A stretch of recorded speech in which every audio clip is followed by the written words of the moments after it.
Hello കൂട്ടുകാരെ, ആദ്യം തന്നെ എല്ലാവർക്കും എൻ്റെ ഹാപ്പി വിഷു കേട്ടോ. അപ്പോൾ നിങ്ങളുടെ വീട്ടിലൊക്കെ കണിയൊക്കെ ഒരുക്കിയിട്ടുണ്ടോ? ഞങ്ങളുടെ വീട്ടിൽ ഒരുക്കിയ കണിയാണേ ഇത്. എങ്ങനെയുണ്ട്? നന്നായിട്ട് ഒരുക്കിയിട്ടില്ലേ? എല്ലാ വർഷവും ഒരുക്കാറുണ്ട് കേട്ടോ. അപ്പോൾ എന്താ, ഞാൻ ഇപ്പം അമ്പലത്തിൽ നിന്നൊക്കെ വന്നതേ ഉള്ളൂ കേട്ടോ. ഇപ്പോൾ ഒരു 8 മണിയൊക്കെ ആയിട്ടുണ്ട് കേട്ടോ. രാവിലെ 6 മണിയായപ്പം പോയതാ. അടുത്തൊക്കെ ഉള്ള അമ്പലങ്ങളിലൊക്കെ പോയി, പിന്നെ ചേട്ടൻ്റെ വീട്ടിൽ പോയി അമ്മയ്ക്കും അച്ഛനും ഒക്കെ കൈനീട്ടമൊക്കെ കൊടുത്ത് അവരുടെ കയ്യിൽ നിന്ന് കൈനീട്ടമൊക്കെ വാങ്ങിയൊക്കെയാണ് വന്നേ. അപ്പോൾ പിന്നെ ഞാൻ പോയ വേഷമൊന്നും നിങ്ങളെയും കാണിക്കാമെന്ന് വിചാരിച്ചിട്ടുള്ള ഒരു പ്രഹസനമാണ് ഇത്. എങ്ങനെയുണ്ട്? കൊള്ളാവോ? പിന്നെ ദാണ്ട് ഞാൻ കാപ്പിയൊക്കെ റെഡിയാക്കാൻ പോകുന്നതേ ഉള്ളൂ കേട്ടോ. അപ്പോൾ എന്താ, നേരിട്ട് നിങ്ങൾക്കൊന്ന് സംസാരിക്കാമെന്നും പറഞ്ഞ് ഇന്ന് സംസാരിച്ചതാ, പച്ചക്കറി അരിഞ്ഞ കാര്യമൊക്കെ പറയാമെന്ന് വിചാരിച്ചതാണ് കേട്ടോ. പക്ഷേ എന്താണെന്ന് വെച്ചാൽ ഭയങ്കര ശബ്ദമാണ്. ഞങ്ങളെ വീട്ടിൻ്റെ അടുത്ത് അമ്പലമുണ്ട്, പിന്നെ റോഡിനോട് ചേർന്നാണ് ഞങ്ങളെ വീടും കേട്ടോ. അപ്പോൾ ഭയങ്കര സൗണ്ട്, എൻ്റെ സൗണ്ടിനേക്കാളും ഒച്ചത്തിൽ മറ്റ് സൗണ്ടുകൾ കേൾക്കുന്നത് കേട്ടോ. അപ്പോൾ ഇനി കോപ്പി റൈറ്റൊക്കെ വന്നാലോ എന്ന് പേടിച്ചിട്ട് ഞാൻ ആ സൗണ്ട് അങ്ങ് കട്ട് ചെയ്ത് കളഞ്ഞതാണ് കേട്ടോ. ആദ്യമായിട്ടാണ് ഇങ്ങനെ നേരിട്ടൊക്കെ ഒന്ന് പറഞ്ഞ് വീഡിയോ എടുക്കാമെന്ന് വിചാരിച്ച് ചെയ്തത്, പക്ഷേ അത് ഫ്ലോപ്പായിപ്പോയി കേട്ടോ. പിന്നെ ഞാൻ എന്താ, കാപ്പി കുടിയൊക്കെ കഴിഞ്ഞ് ഇന്ന് ഇടിയപ്പവും കോളിഫ്ലവർ കറിയായിരുന്നു കേട്ടോ. അതൊക്കെ കഴിച്ച് ഇപ്പോൾ ഒരു 9-10 മണി ആയിട്ടുണ്ട് കേട്ടോ. എന്നിട്ടാണ് അരിയൊക്കെ അടപ്പത്തിട്ടത്. ഒരുപാട് ലേറ്റായിട്ടുണ്ട്. പിന്നെ ഉണ്ണാനായിട്ട് ഇന്ന് ചേട്ടനില്ല കേട്ടോ. ചേട്ടനൊരു കല്യാണത്തിന് പോയേക്കുക. പിന്നെ ദാ മക്കളും ഞാനും പിന്നെ അനിയൻ്റെ മോളും അനിയത്തിയുടെ മോളും ഉണ്ട്. മോളിരിക്കേ തക്കാളി എടുത്തുകൊണ്ട് വരാൻ പറഞ്ഞതാ. എല്ലാം കൂടെ കൊണ്ടൊന്ന് ഉരുട്ടി ഇങ്ങോട്ടങ്ങോട്ട് കേട്ടോ. അവൾക്ക് നാണക്കേടാ വീഡിയോയ്ക്ക് മുമ്പിൽ വരാനേ. എനിക്കും ഭയങ്കര ചമ്മലായിരുന്നു. ഇന്നാണ് ആദ്യമായിട്ട് ഞാനിങ്ങനെ ഒന്ന് നേരിട്ട് സംസാരിക്കാനൊക്കെ നോക്കിയത്. പക്ഷേ അതങ്ങ് ഫ്ലോപ്പാവുകയും ചെയ്തു കേട്ടോ. ഇനി ഞാൻ വീഡിയോയുടെ മുമ്പിലൊക്കെ വരുന്നുണ്ട്. എന്നാലും എനിക്ക് എന്തോ ഒരു കോൺഫിഡൻസ് ഇല്ലാത്തതാണ് കേട്ടോ നിങ്ങളോടൊക്കെ നേരിട്ട് സംസാരിക്കാൻ. ഇനി ഞാൻ ശ്രമിക്കാം കേട്ടോ. അങ്ങനെ ദാണ്ട ഞാൻ പച്ചക്കറികളെല്ലാം അരിഞ്ഞതെല്ലാം പറക്കി വെച്ചിട്ടുണ്ട്. ഇനി സാമ്പാർ അടുപ്പത്ത് വെക്കാം എന്നതിൽ പരിപ്പൊക്കെ വേവിക്കാനായിട്ട് എടുത്തതാണ് കേട്ടോ. നിങ്ങളുടെ വീട്ടിലൊക്കെ സദ്യ ഒരുക്കാറുണ്ടോ? ഞങ്ങളുടെ വീട്ടിലൊന്നും അങ്ങനെ, എൻ്റെ അറിവിൽ കൊച്ചിലെ ഒന്നും അങ്ങനെ സദ്യ ഒരുക്കിയതായിട്ടൊന്നും എനിക്ക് ഓർമ്മയില്ല കേട്ടോ. ഉത്സവത്തിനും ഓണത്തിനുമൊക്കെ സദ്യ ഒരുക്കുന്നതേ ഉള്ളൂ, അല്ലാതെ സദ്യ ഒരുക്കുന്നതായിട്ടൊന്നും എനിക്ക് ഓർമ്മയില്ല. ഇന്നാണെങ്കിൽ ഇപ്പം ഞാൻ വീഡിയോ ഒക്കെ എടുക്കാൻ തുടങ്ങിയത് ഇപ്പം എല്ലാവരും ഇങ്ങനെ ഓരോ വിശേഷങ്ങളൊക്കെ വരുമ്പം അതുമായിട്ട് ബന്ധപ്പെട്ട ഓരോ വീഡിയോസൊക്കെ ഇടുന്നത് കാണുമ്പോൾ എനിക്ക് പുറത്ത് പോയൊന്നും വീഡിയോ എടുക്കാനുള്ള എന്തരില്ല, അത്രയ്ക്കൊന്നും ആയിട്ടില്ല കേട്ടോ. അത് കാരണം പിന്നെ ഞാൻ ഇതും അങ്ങ് വീഡിയോ എടുക്കാമെന്ന് വിചാരിച്ച് അങ്ങനെ ഒരു സദ്യയൊക്കെ ഒരുക്കിയതാണ് കേട്ടോ. ഇന്നലെ ആണെങ്കിൽ പയർ വറുത്ത് പൊളന്ന് വെക്കാനേ മറന്നുപോയി കേട്ടോ. അങ്ങനെ ദാണ്ട് ഇപ്പോഴാണ് ഞാൻ പയർ വറുക്കുന്നത് കേട്ടോ. പരിപ്പ് നമ്മൾ അലവാക്കുക എന്ന് പറയും ഞങ്ങളിങ്ങനെ. പയർ വറുത്തിട്ട് ഇതിനെ ഇങ്ങനെ പിളർന്നെടുക്കുന്നതിന് കേട്ടോ. അതിനെ ഒന്ന് തണുക്കാൻ വെച്ചേക്കുകയാണ്. ചൂടോടാക്കിയാൽ അത് പൊടിഞ്ഞു പോകും. അപ്പോൾ ദാണ്ട് ഇനി ഞാൻ എല്ലാം ഓരോരോ ജോലികൾ പെട്ടെന്ന് അങ്ങ് ചെയ്ത് തീർക്കാമെന്ന് വിചാരിച്ചിട്ട് പരിപ്പടുപ്പത്ത് വെച്ച് അതിൻ്റെ കൂടെ പയറും വറുത്ത് വെച്ച് ഇനി ദാണ്ട് ഞാൻ കോളിഫ്ലവർ കുറച്ച് ബാലൻസ് ഉണ്ടായിരുന്നു, അത് ഞാൻ അരിഞ്ഞങ്ങ് തോരനാക്കി കേട്ടോ. വേറെ തോരനുള്ള പച്ചക്കറികളൊന്നും എൻ്റെ കയ്യിലില്ലായിരുന്നേ. അപ്പം ഞാൻ വിചാരിച്ച് ഇതങ്ങ് തോരനാക്കാമെന്ന് കേട്ടോ. അങ്ങനെ എല്ലാം ഒരു തട്ടിക്കൂട്ട് സദ്യയായിട്ടങ്ങ് ഒരുക്കുകയാണേ. വെജിറ്റബിളൊന്നും വേറെ പ്രത്യേകിച്ച് ഞാൻ ഇതിനായിട്ടൊന്നും വാങ്ങിയതൊന്നുമില്ല. വീട്ടിൽ ഇരുന്ന വെജിറ്റബിളൊക്കെ വെച്ചങ്ങ് ഒരു സദ്യ ഒരുക്കിയത് കേട്ടോ. പിന്നെ ആ തോരനകത്തോട്ട് അരപ്പൊക്കെ ചേർത്തിട്ടുണ്ട്. എല്ലാത്തിൻ്റെയും റെസിപ്പിയൊന്നും ഞാൻ ഇതിനകത്ത് പറയുന്നില്ല. എന്തൊക്കെയങ്ങ് വെക്കുന്ന അത് അന്നേരം അങ്ങോട്ട് ഇടുമ്പോൾ അങ്ങ് പറയുന്നതേ ഉള്ളൂ കേട്ടോ. പ്രത്യേകിച്ചുള്ള വീഡിയോ ഒന്നും റെസിപ്പികളൊന്നും ഞാൻ ഇതിൽ ഷെയർ ചെയ്യുന്നില്ല കേട്ടോ. അതുകൊണ്ട് പിന്നെ പരിപ്പൊക്കെ വെന്തിട്ടുണ്ട്. പിന്നെ സാമ്പാറിൻ്റെ കഷ്ണങ്ങളൊക്കെ അങ്ങ് ഇട്ട് കൊടുത്ത് പിന്നെ അതിന് ആവശ്യത്തിന് ഉപ്പും ഇട്ടങ്ങ് വേവിക്കാൻ വെക്കുകയാണ് കേട്ടോ. സാമ്പാറിൻ്റെയൊക്കെ റെസിപ്പി ഞാൻ മുമ്പ് ചെയ്തിട്ടുണ്ട് കേട്ടോ. ആ വീഡിയോയൊക്കെ ഒന്ന് കണ്ടാൽ മതി കേട്ടോ. സിമ്പിൾ സാമ്പാറൊക്കെ. ഇത് സാധാരണ നമ്മൾ ഉണ്ടാക്കുന്ന സാമ്പാർ. പിന്നെ നിങ്ങൾക്ക് സ്പെഷ്യലായിട്ടുള്ള സാമ്പാർ വേണമെങ്കിൽ ഞാൻ ഇതിനകത്ത് വേറെ വീഡിയോ ചെയ്തിട്ടുണ്ട്, അതെടുത്ത് നോക്കിയാൽ മതി കേട്ടോ. അതാണ്ട് പിന്നെ ഞാൻ വിചാരിച്ച് തോരനൊക്കെ വേകുമ്പോഴത്തേക്കേ പച്ചടി വേവിച്ച് വെച്ചിട്ടുണ്ടല്ലേ, അതിനും കൂടെ അങ്ങ് അരപ്പാക്കാന്നേ. അതിനകത്തോട്ട് തേങ്ങയും ജീരകവും ഒരു ചുമന്നുള്ളിയും പിന്നെ ഒരു ഇത്തിരി കടുവും കൂടെ ചേർക്കും കേട്ടോ. അത്രയും മാത്രം മതി. നമുക്ക് ഈ ബീട്രൂട്ട് പച്ചടി സാധാരണ എല്ലാ പച്ചടിക്കും ഒരേ അരപ്പ് തന്നെയാണ് കേട്ടോ. ഇത് ഒന്ന് നന്നായിട്ട് അരച്ചെടുക്കുക. പിന്നെ നമ്മൾ ബീട്രൂട്ടും ഒന്ന് വേവിച്ചെടുത്തിട്ട് അതും ഒന്ന് അരച്ചെടുക്കണം കേട്ടോ. അത് ഞാൻ അരച്ച് മാറ്റി വെച്ചിട്ടുണ്ട്. അപ്പോഴത്തേക്ക് പയർ തണുത്തിട്ടുണ്ട്. അതുകൊണ്ട് ഇതിനെയാണ് ഞങ്ങൾ പയർ അലവാക്കുകയാണ് എന്നാണ് പറയുന്നത് കേട്ടോ. പയറിങ്ങനെ വറുത്തിട്ട് തണുത്തിട്ട് നമ്മളിങ്ങനെ അരകല്ലിലോ എന്തെങ്കിലും ഇങ്ങനെ കുഴവികൾ വെച്ചിട്ട് ഇങ്ങനെ പുലർത്തി എടുക്കത്തില്ലേ, അത് പൊടിയരുത്, അത് രണ്ടായിട്ട് പിളർന്ന് വരിക മാത്രമേ ചെയ്യാവൂ കേട്ടോ. അങ്ങനെ ദാണ്ട ഞാൻ പയറെല്ലാം അലവാക്കിയിട്ടുണ്ട് കേട്ടോ. ഇനിയിപ്പം എന്താ അതിൻ്റെ തൊലിയെല്ലാം അന്നേരം നമുക്ക് വേറെ ആയിട്ട് വരും കേട്ടോ. ഇനി ഇത് നമ്മൾ പാറ്റി ഒന്ന് എടുത്തു കഴിഞ്ഞാൽ നന്നായിട്ട് വെള്ള പരിപ്പുകൾ മാത്രമായിട്ട് നമുക്ക് കിട്ടും. ഞാൻ ഇതിന്ന് പാറ്റിയിട്ട് നിങ്ങളെ കാണിച്ചു തരുന്നുണ്ട് കേട്ടോ. ഇത് ഇച്ചിരിയേ ഉള്ളത് കാരണമാണ് ഞാൻ ഈ കുഞ്ഞു മുറത്തിനകത്ത് പാറ്റുന്നത് കേട്ടോ. അതാണ്ടോ ഇപ്പം തൊലിയൊന്നുമില്ല കേട്ടോ, പരിപ്പ് മാത്രമായിട്ട് നമുക്ക് കിട്ടും കേട്ടോ.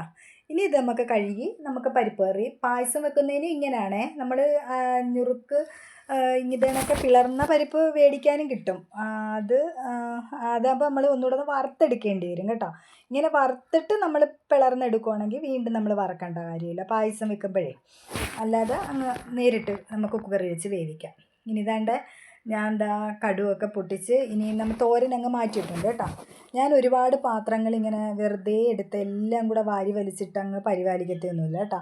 എടുക്കുന്ന പാത്രങ്ങളിൽ തന്നെ ഒഴിഞ്ഞൊഴിഞ്ഞ് അതിനകത്ത് തന്നെ അങ്ങ് വേവിക്കാൻ ശ്രമിക്കുക. അപ്പം 1-2 പാത്രമേ കഴുകാൻ കാണത്തുള്ളൂ കേട്ടോ.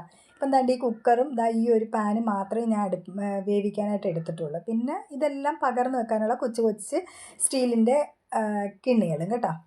ഇപ്പം ഞാൻ കടുവൊക്കെ പൊട്ടിച്ച് ബീട്രൂട്ടും അരപ്പും ആദ്യം ഒന്ന് വേവിച്ചെടുക്കാം കേട്ടോ. വേവിച്ചെടുക്കുക എന്ന് വെച്ചാൽ ആ അരപ്പിൻ്റെ പച്ചമണം മാറണം. അത് പച്ചമണം മാറി ആ വെള്ളമൊക്കെ ഒന്ന് വറ്റി വരുമ്പോൾ നമ്മൾ തൈര് ചേർത്ത് കൊടുത്താൽ മതിയേ. അതൊന്ന് ചൂടായി മതിയേ, തിളക്കരുത് കേട്ടോ. തൈര് അത് ഒരുമാതിരി ആയിപ്പോവും കേട്ടോ.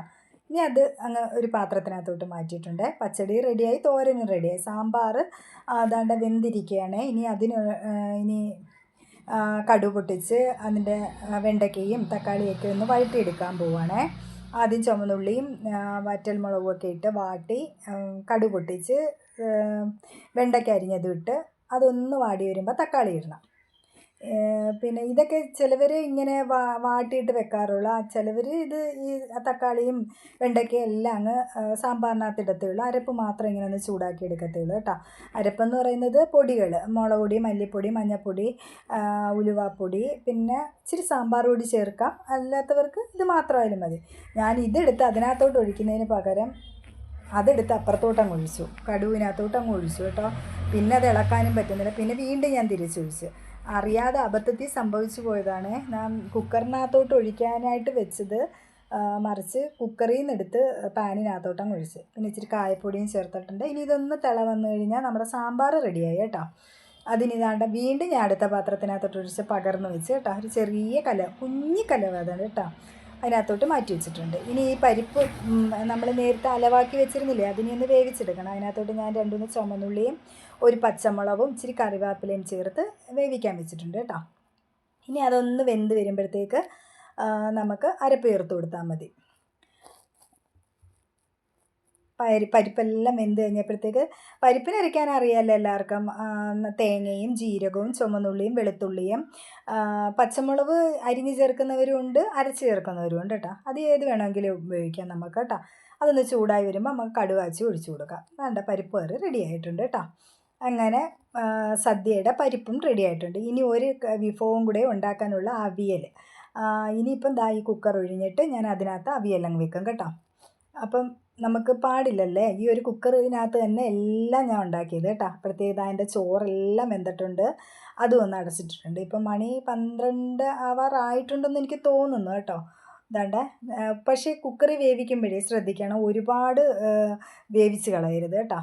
ഒരു പരുവത്തിന് ഒരു വിസിൽ, ഓരോരുത്തരുടെ കുക്കറിനനുസരിച്ചാണ്. എൻ്റെ ഇതിനകത്ത് ഒരു വിസിൽ വന്നു കഴിഞ്ഞാൽ അന്നേരം ഓഫ് ചെയ്ത് കഴിഞ്ഞാൽ ഇങ്ങനെ ഉടയാതെ കിട്ടും കേട്ടോ. അത് കാരണം ഞാൻ കുക്കറിൽ തന്നെ അങ്ങ് വേവിക്കുന്നത് കേട്ടോ. അന്നേരം നമുക്കിടെ ഗ്യാസും ലാഭിക്കാം. അല്ലാതെ നമ്മൾ വെച്ച് വേവിക്കുമ്പോൾ ഒരുപാട് ഗ്യാസാവും കേട്ടോ. അങ്ങനെ അവിയലും ഒക്കെ അടുപ്പത്ത് വെച്ചിട്ട് ഞാൻ അവിടെ എല്ലാം ഒന്ന് തുടച്ച് വൃത്തിയാക്കിയിടുക. ഞാൻ ഈ ജോലികൾ ചെയ്യുന്നതിൻ്റെ ഇടയ്ക്ക് തന്നെ തുടയ്ക്കാനും കഴുകാനും ഉള്ളതെല്ലാം അങ്ങ് അതിൻ്റെ കൂടെ തന്നെ അങ്ങ് ചെയ്യും കേട്ടോ. അപ്പം നമുക്ക് പാടില്ല. പിന്നൊരു ഇതെല്ലാം ഒഴിഞ്ഞിട്ട് പിന്നൊരു കഴുകക്കം, അങ്ങനെ ഒരു കഴുകക്കമൊന്നും എനിക്കില്ല കേട്ടോ. അന്നേരം എടുക്കുന്ന അന്നേരം അങ്ങ് കഴുകി വെക്കും. അതാണ്ട് ഇനി പായസത്തിനുള്ള പാല് ചൂടാക്കുവാണേ. ഇന്ന് ഞാൻ പാലട പായസമാണ് ഉണ്ടാക്കുന്നത്. ഒരു മിക്സ് ഇരുന്നതാണ്, കഴിഞ്ഞ ഓണത്തിന് പലചരക്ക് കടയിൽ നിന്ന് തന്നതാണ്. ഞാൻ മറന്നുപോയി ഇത് കേട്ടോ. അപ്പോൾ ഇന്നലെ ഞാൻ ഇങ്ങനെ എന്തോ പറക്കി ഒതുക്കിയപ്പോൾ, ഇന്നലെയല്ല 2-3 ദിവസം മുമ്പ് ഇങ്ങനെ നോക്കിയപ്പോൾ ഇത് കിട്ടി. അപ്പം ഞാൻ വിചാരിച്ചു ഇനിയിപ്പോൾ വിഷുവിന് പായസം വെക്കാമല്ലേ എന്ന് വിചാരിച്ചിട്ടോ. അങ്ങനെ ഞാൻ എന്താ അതെടുത്തിട്ടുണ്ട്. പാലട പായസമാണ്. അപ്പോൾ അത് വലിയ ജോലിയില്ല. പാലൊന്ന് തിളച്ച് കഴിയുമ്പം ഈ പാലട മിക്സ് അതിനകത്തിട്ട് തിളപ്പിച്ചാൽ മതി. പക്ഷേ ഉണ്ടല്ലേ, ഇതിനകത്ത് ചവ്വരി ഇങ്ങനെ കിടക്കുന്നതില്ല കേട്ടോ, പൊടിച്ചങ്ങാണ്ട് ചേർത്തേക്കുക കേട്ടോ. പക്ഷേ എനിക്കത് ഇഷ്ടമല്ല. എനിക്കിങ്ങനെ ചവ്വരി ഇങ്ങനെ ഉണ്ടയായിട്ട് പായസത്തിൽ കിടക്കുന്നത് ഭയങ്കര ഇഷ്ടമാണ്. അതുകൊണ്ട് ഞാൻ ഇപ്പുറത്തെ കുക്കറിനകത്തോട്ട് ചവ്വരി വേവിച്ച് വെച്ചേക്കുകയാണേ. അത് ഒരു ഇത്തിരി ചവ്വരി, ഒരു 50 ഗ്രാം ഉണ്ടോയെന്നറിയത്തില്ല, ഒരു ഇത്തിരി ചവ്വരി എന്തത്തിനോ വാങ്ങിയതിൻ്റെ ബാലൻസ് ഇരുന്നത് ഞാൻ വേവിച്ച് വെച്ചിട്ടുണ്ട് ഇതിനകത്ത് ചേർക്കാൻ വേണ്ടി കേട്ടോ. ഇതിനകത്ത് ഓൾറെഡി ചവ്വരി പൊടിച്ചെങ്ങാണ്ട് അവർ ചേർത്തിട്ടുണ്ട് കേട്ടോ. അത് കാരണം കുറുകി വരും. പിന്നെ അതിങ്ങനെ ഇങ്ങനെ കുരു പോലെ നമുക്ക് കിടക്കുന്ന കാണാൻ ഒരു ഭംഗിയല്ലേ, അത് കാരണം ഞാൻ പിന്നെ ഇച്ചിരി ചവ്വരി കൂടെ ചേർത്തതാണ് കേട്ടോ. പിന്നെ ദാണ്ട അതിനകത്തോട്ട് നെയ്യൊഴിച്ച് അണ്ടിപ്പരിപ്പും മുന്തിരിങ്ങയും എല്ലാം വറുത്തെടുത്ത് പായസം അപ്പോഴത്തേക്ക് റെഡി ആയിട്ടുണ്ട്. പെട്ടെന്നാവും കേട്ടോ ഈ പായസം. നമുക്ക് ഈ മിക്സ് മേടിക്കുകയാണെങ്കിലേ പെട്ടെന്ന് നമുക്കൊരു പായസമൊക്കെ ഉണ്ടാക്കണമെങ്കിൽ മിക്സ് വാങ്ങിച്ച് ചെയ്യുന്നതാണ് നല്ലത് കേട്ടോ. തോനെ ക്വാണ്ടിറ്റിയിലൊക്കെ ഉണ്ടാക്കണമെങ്കിൽ അത് പിന്നെ തോനെയും കവറുകളൊക്കെ മേടിക്കണ്ടേ, അതിനേക്കാൾ നല്ലത് മറ്റേത് മേടിക്കുന്നതാണ് തോനെ ക്വാണ്ടിറ്റി ഉണ്ടാക്കുമ്പം കേട്ടോ. അങ്ങനെ ദാണ്ട പായസമൊക്കെ റെഡിയായി. ഊണ് വിളമ്പാം എന്ന് ഞാൻ ഇങ്ങനെ പറഞ്ഞപ്പോഴാണ് അറിയുന്നത് പിന്നെ പപ്പടം കാച്ചിയിട്ടില്ലെന്ന് കേട്ടോ. പിന്നാണ് ഓർക്കുന്നത് പപ്പടം കാച്ചിയിട്ടില്ലെന്ന്. പിന്നെ പെട്ടെന്ന് ഞാൻ പപ്പടം എല്ലാം കാച്ചി എടുത്തിട്ടുണ്ട് കേട്ടോ. ഞാനങ്ങ് മറന്നുപോയി പപ്പടം കാച്ചാൻ. ഇല ഇട്ട് കഴിഞ്ഞപ്പോഴാണ് ഓർത്ത് അയ്യോ പപ്പടം കാച്ചില്ല. പിന്നെ അതെല്ലാം അവിടെ വെച്ചിട്ട് വന്ന് അവരെല്ലാം എണീപ്പിച്ച് പിന്നെ എല്ലാം വിളമ്പി ചോറൊക്കെ എല്ലാവർക്കും വിളമ്പി കൊടുത്തിട്ടുണ്ട് കേട്ടോ. ഇപ്പോൾ ഇത് മൂത്തവളാണ് വീഡിയോ എടുത്തുകൊണ്ടിരിക്കുന്നത്, അത് തന്നെയാണ് അവളെ ഇവിടെ കാണാത്തത്. എൻ്റെ ഇളയാളും അനിയൻ്റെ മോളും അനിയത്തിയുടെ മോളുമാണിത് കേട്ടോ. അപ്പോൾ അവർക്കെല്ലാം ഞാൻ ചോറൊക്കെ വിളമ്പി കൊടുത്ത് പായസമൊക്കെ കൊടുത്ത് കേട്ടോ. അങ്ങനെ ഇന്നത്തെ ഒരു സദ്യയും വിഷുവൊക്കെ നല്ല സന്തോഷത്തോടെ ഞാനിന്ന് ആഘോഷിച്ചു. അങ്ങനെ ഇന്നതാണ്ട് ഞാൻ സദ്യയൊക്കെ കഴിച്ചു കേട്ടോ. അപ്പോൾ ഇന്നത്തെ വീഡിയോ ആണെങ്കിൽ എല്ലാവർക്കും ഇഷ്ടമായെന്ന് വരുന്നു കേട്ടോ. ഇഷ്ടമായിട്ടുണ്ടെങ്കിൽ എല്ലാവരും എൻ്റെ ചാനലൊന്ന് സബ്സ്ക്രൈബ് ചെയ്ത് സപ്പോർട്ട് ചെയ്യാൻ മറക്കല്ലേ. ലൈക്ക് ചെയ്യുകയും ഷെയർ ചെയ്യുകയും കമൻറ്റ് ചെയ്യുകയും ചെയ്യണം. പുതിയൊരു വീഡിയോ ആയിട്ട് വീണ്ടും കാണാം. താങ്ക്